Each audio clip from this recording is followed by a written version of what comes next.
UP में राजनीतिक पार्टियों की नजरें अब पूर्वांचल पर है। प्रधानमंत्री नरेंद्र मोदी और गृह मंत्री अमित शाह के दौरों के साथ समाजवादी पार्टी के राष्ट्रीय अध्यक्ष अखिलेश यादव और कांग्रेस की यूपी प्रभारी प्रियंका गांधी भी पूर्वांचल में घूम रहे हैं। जो कहते हैं कि हमारा संगठन इस प्रदेश में दुर्बल है, वो इस भीड़ को देखें। ये हमारे संगठन की भीड़ है, ये हमारे संगठन की ताकत है। इस संगठन को बनाने के लिए हजारों लाखों कार्यकर्ताओं ने 2 साल से बहुत ही ज्यादा मेहनत की है और उनके साथ साथ जिन कार्यकर्ताओं ने 20-30 सालों के लिए इस प्रदेश में कांग्रेस का झंडा उठा रखा, वे खड़े हैं। बताओ, सबक सिखाओगे कि नहीं सिखाओगे? ये सरकार खाद नहीं दे पा रही, बताओ हटाओगे कि नहीं हटाओगे? ये सरकार हमारे धान की कीमत नहीं दे पा रहे, किसान भाइयों हटाओगे कि नहीं हटाओगे? अभी भी गन्ने का भुगतान नहीं करा पाई सरकार, बताओ हटाओगे कि नहीं हटाओगे? और बिजली के बिल ने जो करंट दिया है, बताओ सरकार को करंट लगाओगे कि नहीं लगाओगे?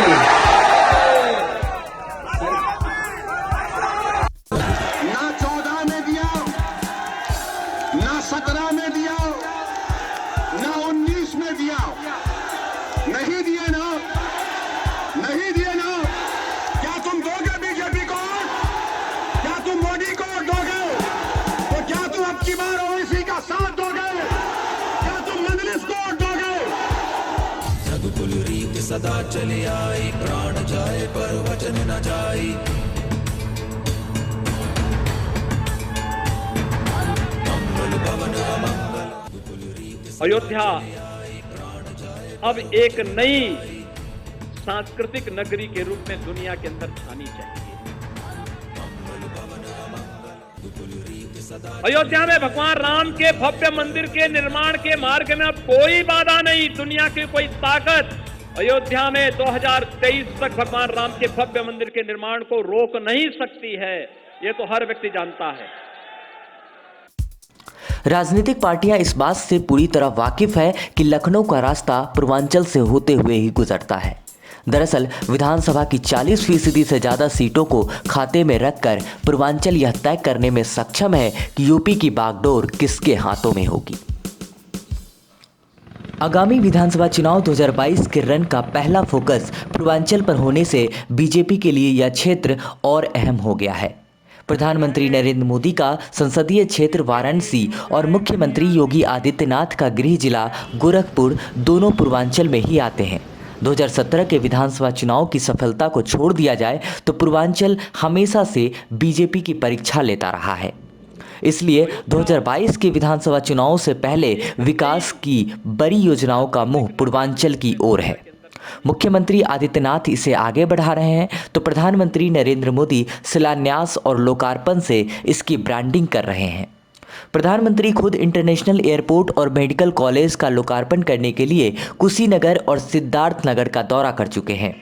नवंबर में भी पूर्वांचल एक्सप्रेसवे, गोरखपुर में एम्स और खाद्य कारखानों को लेकर लोकार्पण की तैयारी है। वहीं बीजेपी के रणनीतिकार और केंद्रीय गृह मंत्री अमित शाह ने वाराणसी में सभी विधानसभा प्रभारियों को बुलाकर बैठक की और हर विधानसभा में कैसे चुनाव जीतना है इसकी गणित भी समझाया।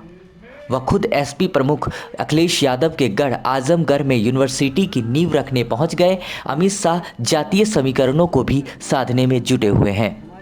आंकड़ों की कसौटी पर देखें तो 90 के बाद से जिसको भी पूरे बहुमत के साथ यूपी का तख्त मिला है उसे ताज पूर्वांचल ने ही पहनाया है।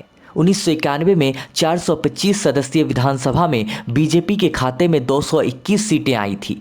तब उत्तराखंड भी यूपी का हिस्सा हुआ करता था।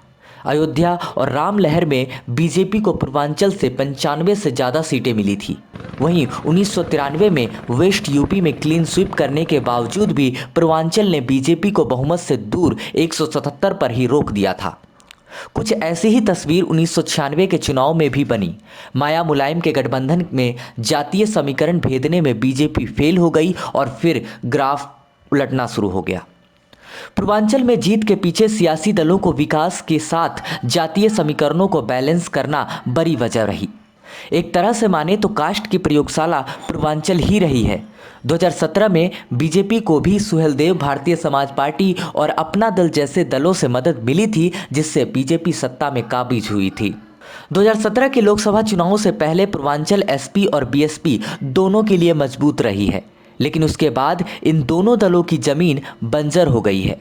2017 के विधानसभा चुनाव में बीजेपी सहयोगी दलों के साथ 124 सीटों पर जीती।